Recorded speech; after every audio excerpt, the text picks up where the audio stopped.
150 years since the Constitution was adopted, no executive order has been issued challenging these fundamental rights.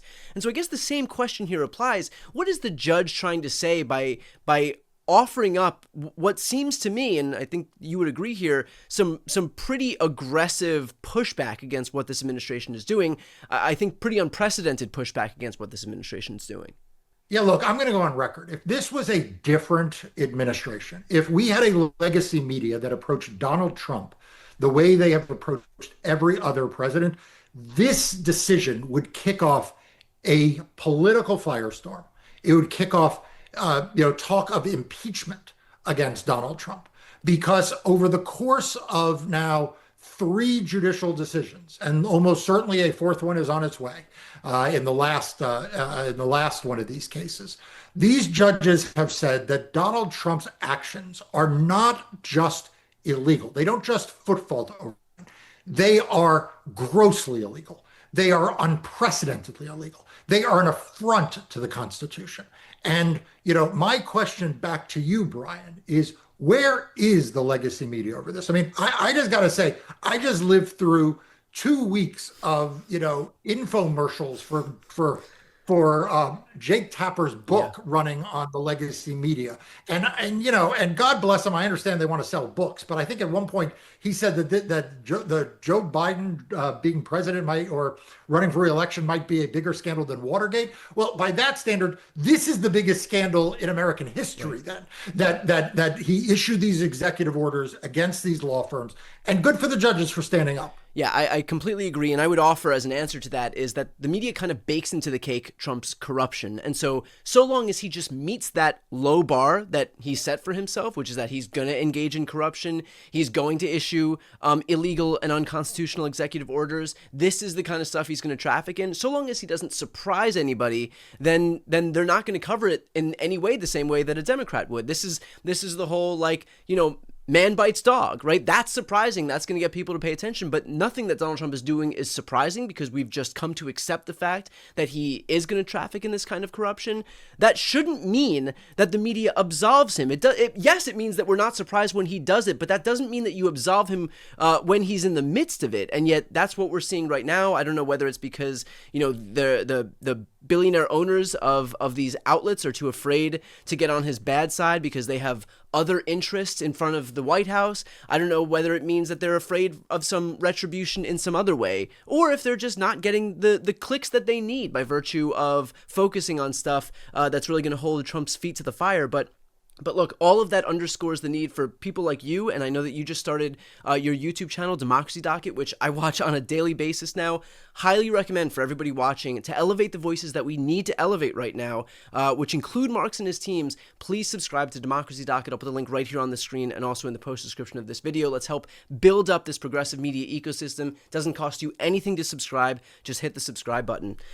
Mark, I want to dig into the fact that we still do have these law firms like Paul Weiss is the one that we've spoken about the most, which did opt to capitulate. And so now we're in the third case where Trump's executive order targeting these law firms has been overturned, not just overturned, but really destroyed at the hands of yet another judge.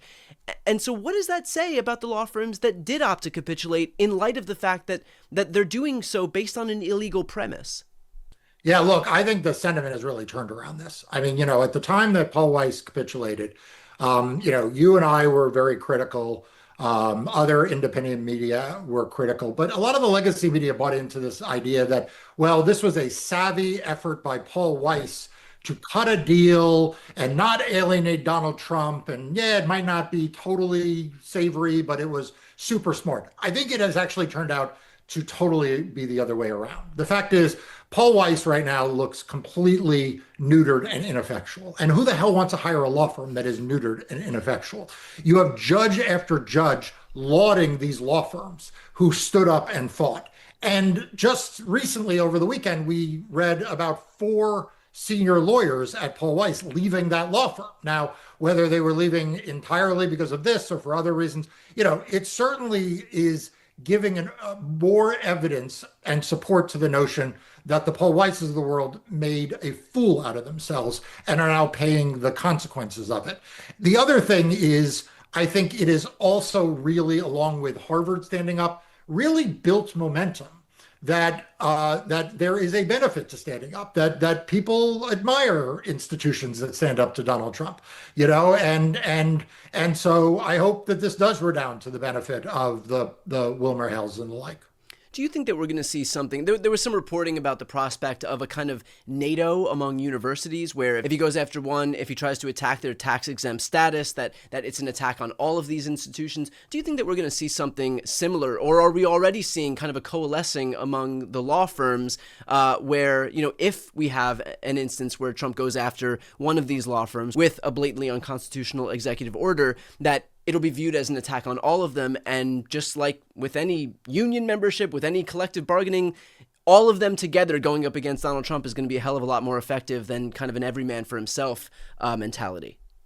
Yeah, I don't know whether or not it will inspire collective action. I will say this, it has already inspired collective shame. And shame is a powerful motivation Yeah. for professionals and for law firms. And there is a shame associated with what Paul Weiss did. There is a shame associated with what Skadden did.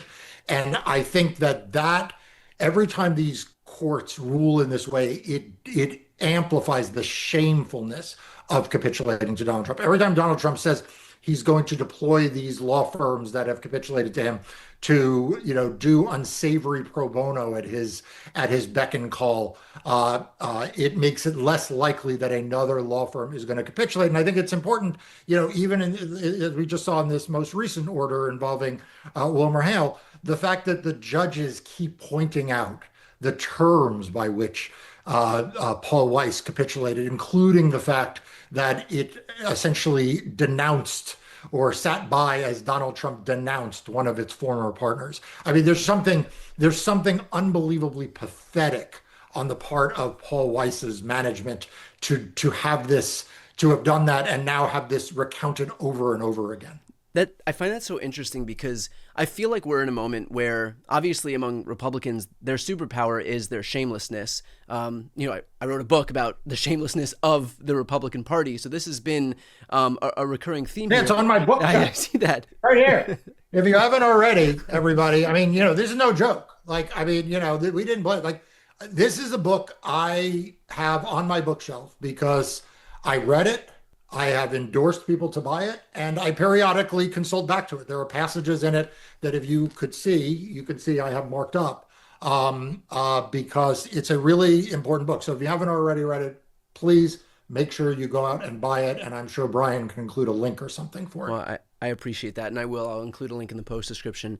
But what I'm curious about here is, we're talking about the fact that shame is an important tool among these law firms. And I guess I'm just a bit incredulous, because we've seen how the Republicans can comport themselves with no shame whatsoever. I mean, we have God knows how many clips of Marco Rubio saying one thing in 2017, 2018, 2019, and now him saying the exact opposite. We have Pete Hegseth saying one thing, in 2017, him saying the exact opposite. And so the fact that these people will just do and say whatever they have to say to protect themselves and consolidate power for themselves and gain proximity to power for themselves, that has really shown itself to the nth degree with this administration and this Republican Party. And so, is there still shame, at least within the legal profession, where that is something that actually moves people? And I ask that because we've seen so many instances where that's kind of lost its potency. You can't get a Republican to feel some shame about how they've completely flip-flopped on a position just to help themselves politically. That's kind of like a quaint